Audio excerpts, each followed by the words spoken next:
À Fadangourma, le vendredi passé, il était question d'accès sécurisé des femmes à la terre.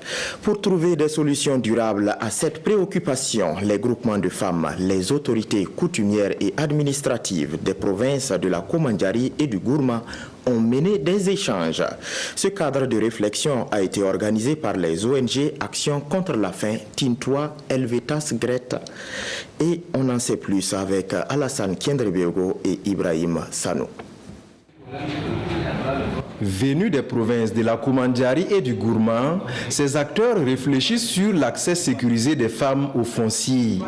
Initié par les consortiums d'ONG Action contre la faim, Tintois, Helvetas et Grut, cet atelier se veut un cadre de partage d'expériences. Dans nos projets, alors, il y a beaucoup d'investissements et beaucoup d'argent qui va dans les activités que gèrent les femmes. Lorsque nous mettons de l'argent au nom des femmes, quelques années après, les propriétaires terriens reviennent pour récupérer ces bas-fonds et ces jardins de santé aux femmes. Voilà pourquoi nous pensons qu'il faut définitivement résoudre ce problème de l'accès des femmes à la terre. Cet atelier vient à point nommé dans la mesure où il va nous permettre de réfléchir ensemble pour voir comment nous pouvons sécuriser davantage l'accès des femmes à la terre.